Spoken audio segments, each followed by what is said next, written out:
Well, welcome back to Clear Lake Drive and what I guess is part 4 of goose nest problems.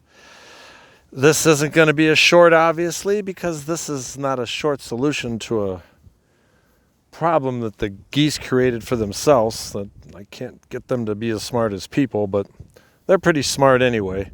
The reality here is you can see the side of the shoreline here is this on the left is normally underwater. We're still in a drought down here, even though it's been raining. When the water's up where it's supposed to be, it'll come all the way up to where you can see the grass growing. And that's 14 inches, it's more than a foot.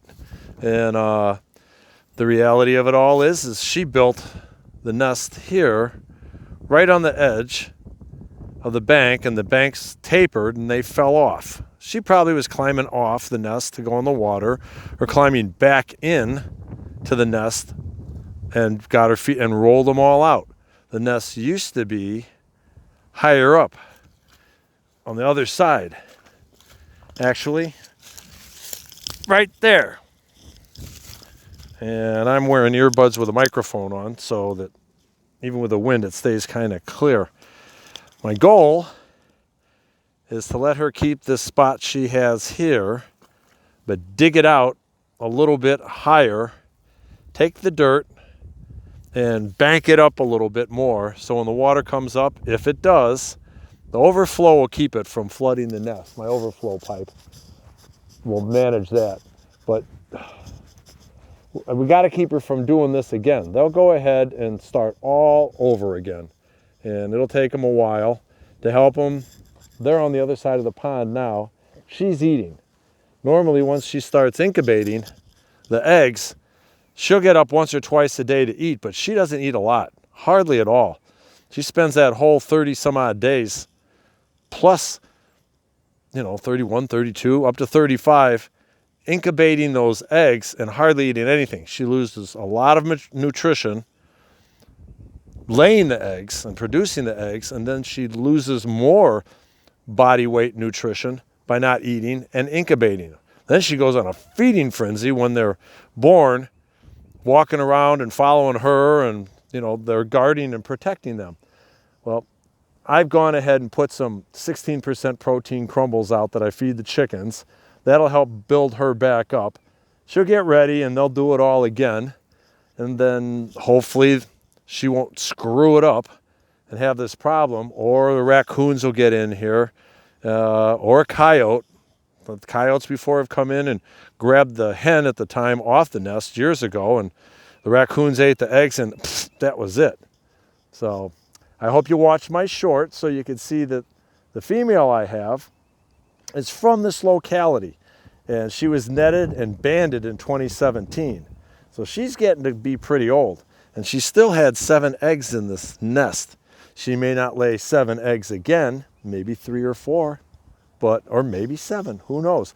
But she's getting kind of old, and he's as old as her, if not older. He's the same. You can tell by the way he behaves. His personality has never changed the whole time. So anyway, we're going to keep rolling here, and I'm going to go ahead and doctor this up a little bit, and it'll be ready, and hopefully they'll use it again. That way we can keep an eye on things from the house. If they go around the corner or to some other spots on the pond, I can't keep an eye on them, and I don't like disturbing them when they're sitting on it, because once there's eggs and they're sitting on them, you're asking for trouble. And even though they know me, they're pretty defensive about the whole thing. So let's get on with it. All right. I guess I'll talk loud enough. Y'all can hear me, but it won't take long. And this is just an idea I have. I don't know if it's going to work. I hope it does. A lot of people wouldn't want the geese here, but we like having them. They've learned to behave and stay off the sidewalks, and there's plenty for them to eat, and they behave pretty well. And they tend to figure out what I'm willing to put up with and what I'm not. Don't ask me why, don't ask me how, I don't know. All I can tell you is that's how it is. So we'll get her straightened out and hopefully we can have some cool videos and things will be normal like they are around here with the wildlife. You guys can have something cool to watch. We've been watching it on and off for years, so I still have to leave enough taper on here in a way for the water to get out, because while she sits, she'll shield it and it'll run off the sides, but if it runs off this end, it'll go underneath. So build this all back up. Kind of the same idea without digging the hole, since it'll be full of that.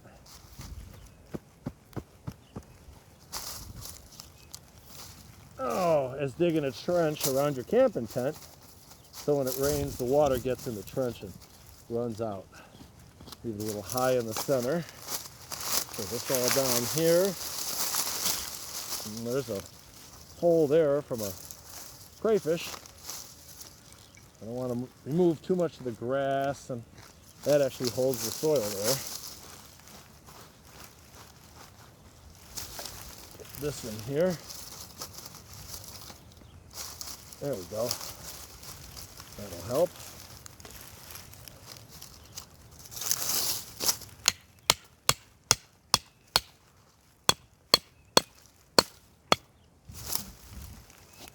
Hell of those. Let's see.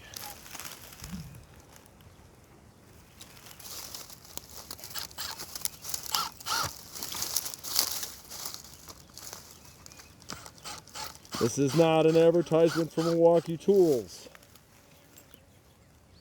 Although I do believe that they are the best, but that is a personal opinion.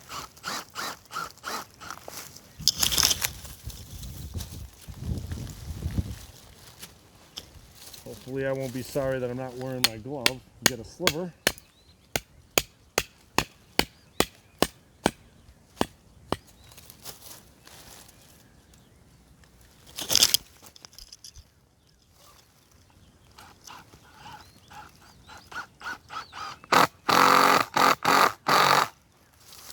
Oh yeah, that's good. That'll hold. All right. This. Put the gloves back on. Gotta try to keep those clean fingernails, you know. Give her some more room up here.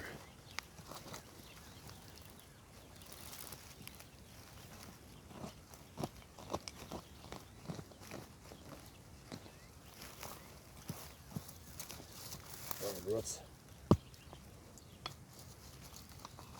There we go.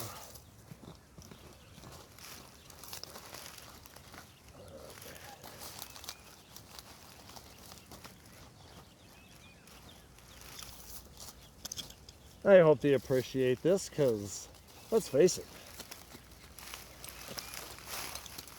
they weren't working this hard at getting it all set up for themselves.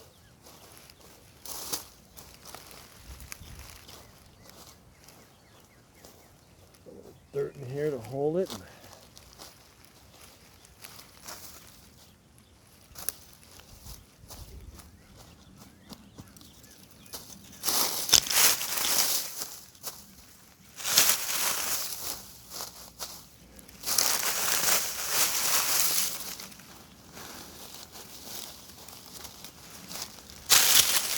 Camouflaged. She'll go ahead and use leaves and stuff to cover it again when she lays her eggs. And what the hell? Alright. Now I hope that's going to be satisfactory to them.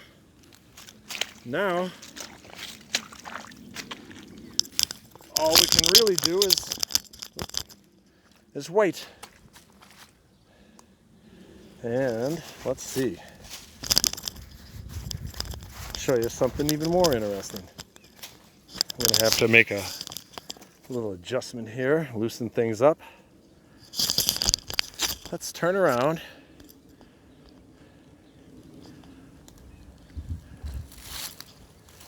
because they stopped eating, and now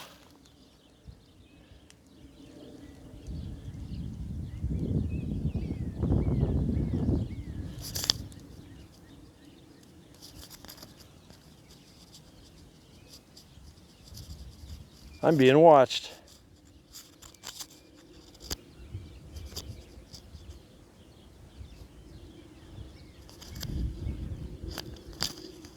No need to thank me. You're welcome even without doing it. Stay tuned. We'll be watching how this progresses. But it's going to be a while before she lays again. I can guarantee that. Later.